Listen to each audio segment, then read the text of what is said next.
नमस्कार, मैं आपका दोस्त प्रभात कुमार। दोस्तों, आज हम इस एपिसोड में लेकर आए हैं बेबेल प्लान। दोस्तों, बेबेल प्लान समझने और सीखने के लिए हमने 4 प्रश्न सेट तैयार कर रखा है। दोस्तों, पहला प्रश्न ये है, बेबेल योजना का प्रस्ताव क्यों लाया गया, अर्थात इसके पीछे क्या कारण थे। दोस्तों, दूसरा प्रश्न है, इसके प्रावधान क्या थे, असफल होने का कारण क्या था। दोस्तों, अंत में समझने का प्रयास करेंगे इसका सारांश क्या निकला। दोस्तों, आइए हम लोग समझने का प्रयास अब करेंगे बेबेल योजना का प्रस्ताव क्यों लाया गया था, इसके पीछे का कारण। दोस्तों, पहला कारण यह था कि द्वितीय विश्व युद्ध में मित्र राष्ट्रों की बदलती स्थिति। दोस्तों, 1945 आते आते बिल्कुल ही स्थिति बदल गई थी और यूरोप के स्तर पर मित्र राष्ट्रों ने जर्मनी को छठी का दूध पिला दिया था, परंतु एशिया में जापान अभी भी टक्कर दे रहा था। अब स्थिति में ब्रिटेन यह चाह रहा था कि द्वितीय विश्व युद्ध में भारत ब्रिटेन का सहयोग करे ताकि मित्र राष्ट्रों की ही विजय हो।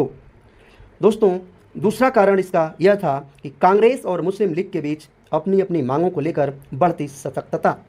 जहां कांग्रेस पूर्ण स्वतंत्रता चाह रही थी, वहीं मुस्लिम लीग एक अलग राष्ट्र पाकिस्तान की मांग कर रही थी। दोस्तों, दरअसल कांग्रेस एक अलग दृष्टिकोण को मान रही थी। वह राष्ट्रीय आंदोलन में मुस्लिम लीग का समर्थन चाह रही थी और इसी के माध्यम से पूर्ण स्वतंत्रता चाहती थी। दोस्तों, इसी को ध्यान में रखते हुए कांग्रेस द्वारा CR फार्मूला भी प्रस्तुत किया गया था, जहां मुस्लिम लीग की पाकिस्तान की मांग की मूक सहमति भी दे दी गई थी। दोस्तों, परंतु इस मांग को जिन्ना द्वारा लूला लंगड़ा पाकिस्तान कहकर इनकार कर दिया गया था। और दोस्तों, तीसरा कारण हम यह देखते हैं कि ब्रिटेन में होने वाले चुनाव। दोस्तों, ब्रिटेन में प्रधानमंत्री विंस्टन चर्चिल को एक गद्दावर नेता क्लेमेंट एटली टक्कर दे रहे थे। जहां चर्चिल उपनिवेशों को बनाकर रखना चाहते थे, तो वहीं दोस्तों क्लेमेंट एटली चाहते थे कि भारत जैसे उपनिवेशों की स्वतंत्रता के समर्थक थे। और चुनाव की घोषणा में इटली चाहते थे कि भारत में नए संविधान लागू हो।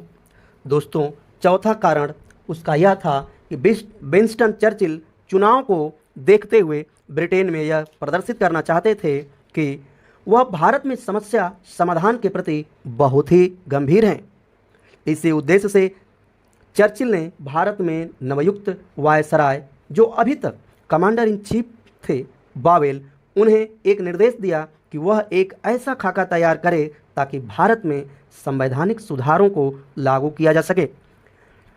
दोस्तों, वायसराय वावेल इंग्लैंड पहुंचे और यहां उन्होंने भारत सचिव एम्बूरी से मुलाकात कर 14 जून 1945 को एक योजना प्रस्तुत की, जिसे वावेल योजना 1945 के नाम से जाना जाता है। इस योजना के अनुसार वायसराय की कार्यकारिणी का पुनर्गठन किया जाना था। इस उद्देश्य से राजनीतिक नेताओं को जेल से रिहा किया गया। वेबेल योजना के अंतर्गत निम्न प्रावधान दिए गए थे। वायसराय की कार्यकारिणी में वायसराय और कमांडर इन चीफ सेनापति को छोड़कर अन्य सभी सदस्यों के रूप में भारतीयों की नियुक्ति की जाएगी। वायसराय की कार्यकारिणी परिषद में हिंदुओं और मुसलमानों की संख्या बराबर रखी जाएगी। दोस्तों, कुल 14 सदस्य कार्यकारिणी में रखना था, जिनमें 6 सीटों पर हिंदुओं और मुसलमानों को रखा जाएगा।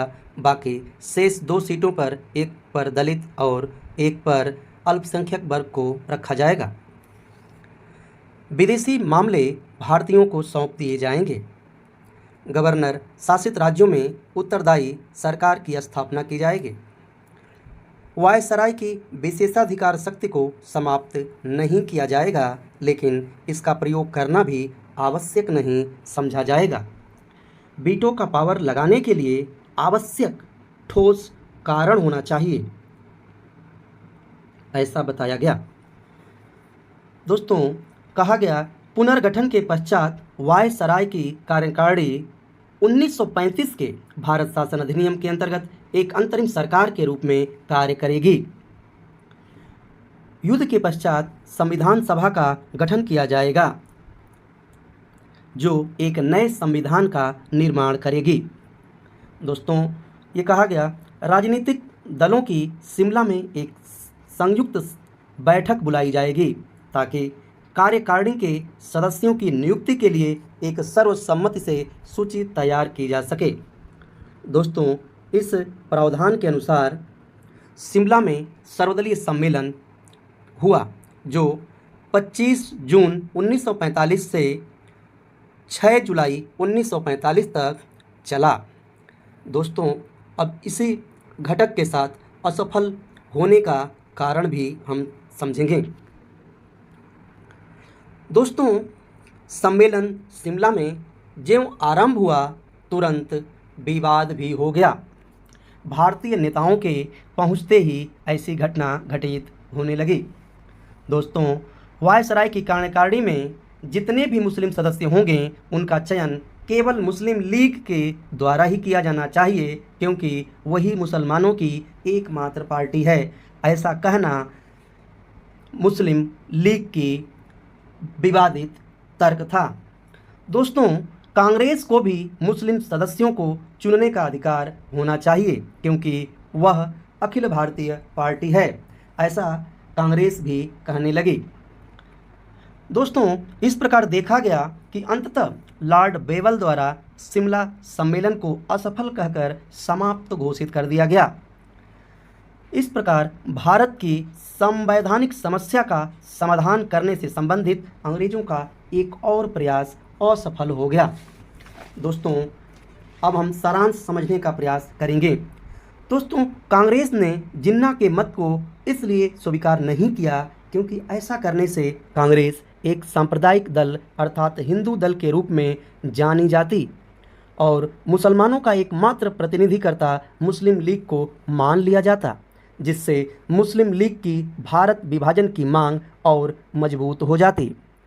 दोस्तों, इस प्रकार ब्रिटिश गवर्नमेंट की ये चाल पस्त पड़ गई और इस संविधान को नकारा घोषित कर दिया गया। नमस्कार, मैं आपका दोस्त प्रभात कुमार।